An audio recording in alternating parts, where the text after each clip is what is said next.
My name is Jim Beebe. It's spelled B-E-E-B-E. I am a former Scientologist. I'm a former staff member with the Cult Awareness Network. I'm a professional musician. I have my own jazz group and work around the Chicago area primarily. Okay, and Jim, what is Scientology, in your opinion? Scientology, in my opinion, is a number of things. First of all, Scientology, from my experience, my personal experience as a member, is a very slick mind control system, which is posing as a religion to get out of paying taxes. It is also, it's a quack psychotherapy. It is a UFO cult, and it's a world domination scheme. And it is a Nazi cult in disguise. It is all these things rolled up into one. Well, how did you get involved with the organization? I got involved with Scientology back in the 60s. I was in Washington, D.C. with a well-known jazz group, the Dukes of Dixieland. I was befriended by a musician, a jazz musician in Washington, D.C., whose name was Louis Bellucci. And Louis started sending all sorts of Dianetics literature to my hotel. And I called him up and I said, "What is this?" And he very kindly said, "Well, I'll come over and tell you about it."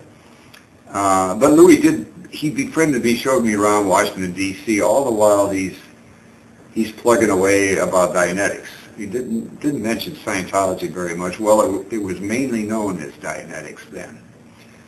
And so he urged me when I returned to Chicago to go to a Scientology center that was here in Chicago. Excuse me. And I did. I went up to this little center, and I had heard of the name Dianetics in the back of my mind somewhere. As it turned out, the Dianetics book had been a bestseller in the 50s, and I suppose that's where I heard of it, although in the 50s I was in college and in the service. What year was this, by the way? In Washington, D.C.? Well, when you first started getting involved? Well, it was in, I'm not sure the exact year. It was in the 60s somewhere. Early 60s, late 60s? It was mid-60s. Okay. Mid to later 60s. That era is kind of hazy to me. Okay. Okay. And what was your first impression? Scientology? Yes. Well, Scientology, by and large, then was a mom-and-pop operation. It was fairly benign. It was not the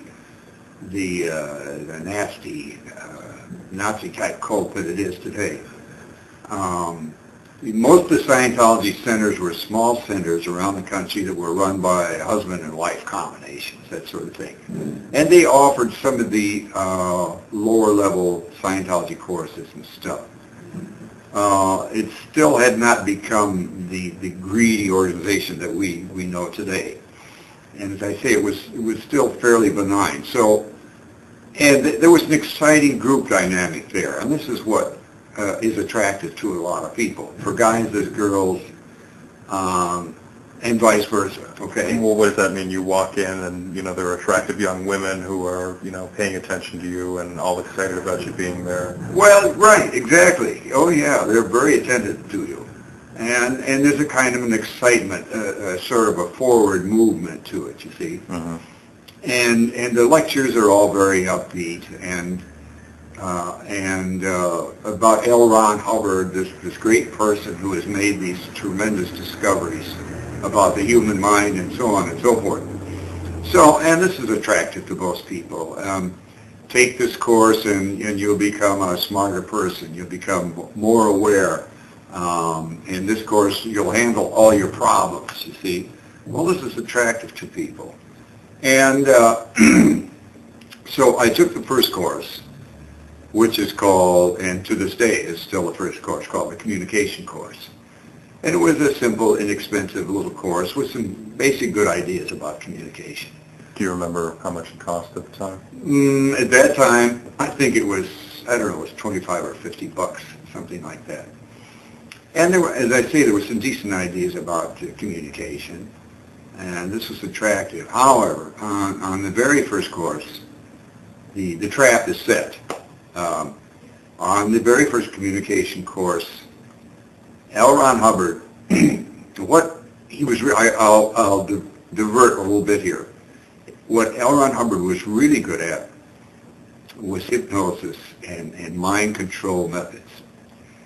And on the very first communication course, Hubbard introduces a very clever set of hypnotic drills. These are called TRs, or for training routines. And these drills are flat-out hypnotic drills, but all the while, Hubbard and the Scientologists are telling you they are not hypnotic. You're not being hypnotized. But these drills are done with two people sitting staring at each other for minutes, half hour, hours at a time. And they're done with variations on these drills. And they are, you don't realize it until much later that they are flat-out hypnosis. These hypnotic drills, the TRs, extend right into their counseling, which is called auditing. Okay. At one point, we had to do what's called TR0. We had to do a 2-hour no blink drill. In other words, sitting staring at another person for 2 hours without blinking. Okay, and what happens if you blink? You start over. So, okay. Yeah. And what if you can't do it? You just have to sit there all night? Well, yeah, or you do it another time. So okay. Sooner or later you have to do it. And was this a large group of people? You had 40, 50 people in a room and they all just paired off and did this to each other? Yes, you walk into any Scientology center and you will see people paired off sitting there staring at each other, because these hypnotic drills are from that point on, they are on every course. They are done every day on every course. And when you combine this constant hypnosis with a constant barrage of L. Ron Hubbard's psychobabble, L. Ron Hubbard was a very prolific psychobabbler. It never ends. I mean, there's tons of courses, tapes, books. It's nonstop. There are no other thoughts in Scientology. Everything's L. Ron Hubbard. So when you combine this constant hypnosis, which starts on the first course, with this constant psychobabble, it does not take very long to brainwash almost anyone into L. Ron Hubbard's mindset.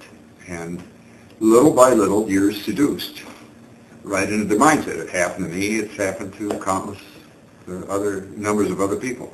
Well, other than the group dynamic, what did this organization represent to you? What were you looking for? What answers did you think that they had, or were you just curious? Well, I, like everyone else, was looking for some answers to problems in my life, to getting on better, and along with it, the broader questions of life in general, life and death, and those sorts of things. And they were presenting, L. Ron Hubbard was presenting himself as having the answers to all of this, to everything. If I can say this, when you first get into Scientology, as I said, everything is L. Ron Hubbard. When you first get into Scientology, L. Ron Hubbard presents himself as a guy just from out in left field, but who made all these remarkable discoveries about the mind. And never mind Freud, psychology, psychiatry, anything else, Hubbard has come up with the answers. And all these answers are available right here with his courses. When you get further into Scientology, Hubbard reveals that, well, guess what? He also made startling and remarkable discoveries about your spiritual nature. Okay? He has found the answers to life and living. And then when you get way, way into deep, dark Scientology, it's become very sinister Scientology, really. Hubbard reveals that he is Source. He has uncovered a deep, dark, sinister extraterrestrial plot that has enslaved mankind for eons. And that only he, L. Ron Hubbard, has worked out the technology to free you from this cosmic enslavement. Okay, this is secret Scientology. This is later on, after you've really been into it. Okay, that sounds